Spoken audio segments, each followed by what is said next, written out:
कभी बनना हो तो बाज बनना, मगर कभी तोता ना बनना। तोता बोलता तो बहुत कुछ है लेकिन ज्यादा ऊंचाई तक उड़ नहीं सकता।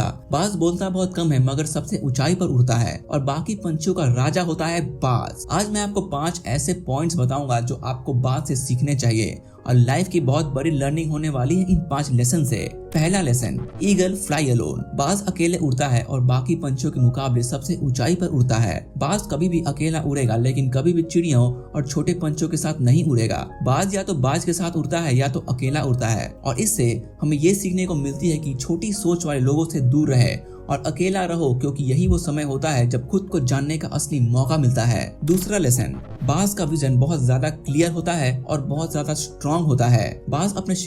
तीसरा लेसन, बाज कभी भी मरे हुए जानवरों को नहीं खाता, वो हमेशा जिंदा शिकार करता है और इससे हमें ये सीखने को मिलती है कि जो हमारा पास्ट है वो मर चुका है, तो अपने उन मरे हुए और सड़े हुए थॉट्स पर ध्यान मत दो, अपने आने वाली ताजी फ्रेश जिंदगी पर ध्यान लगाओ। आपके पास्ट की पुरानी यादें जो आपको तंग करती हैं उन्हें वहीं रहने दो जहां उसकी जगह है और तुम्हारे पास्ट की जगह पास्ट में ही है और उसे वर्तमान में जगह मत दो, क्योंकि एक बार अगर तुम्हारा पास्ट प्रेजेंट में आ गया तो तुम्हारा पास्ट तुम्हें कभी भी प्रेजेंट में रहने देगा ही नहीं। पास्ट में चाहे तुम्हारे साथ कितना भी बुरा क्यों ना हुआ हो, उस सब थॉट्स मर चुके हैं और उस बाज की तरह बनो जो कि कभी भी मरे हुए चीजों को नहीं खाता।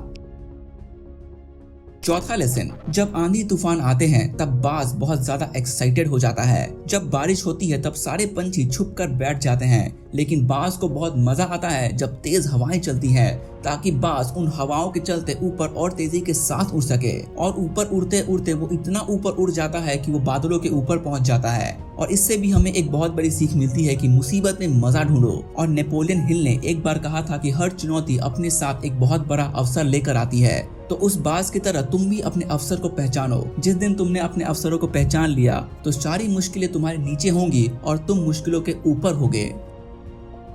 फिफ्थ लेसन, बाज अपने घोंसले में से हमेशा सॉफ्ट घास को निकाल देता है ताकि बाज का जो बच्चा होता है वो कंफर्टेबल ना हो सके, क्योंकि एक बार वो घोंसले में अगर कंफर्टेबल हो गया तो वो वहीं रहना पसंद करेगा। लेकिन बाज ऐसा कभी होने नहीं देता, क्योंकि बाज एक पंछी है और उसे भी ये बात पता है कि there is no growth in comfort zone. लेकिन हम तो इंसान है ना, और इंसान होने के बावजूद हम इस बात को समझ ही नहीं पाते। आप जितना ज्यादा कंफर्टेबल रहोगे, आने वाले समय में आपकी लाइफ उतनी ज्यादा अनकंफर्टेबल हो जाएगी। Thank you for watching.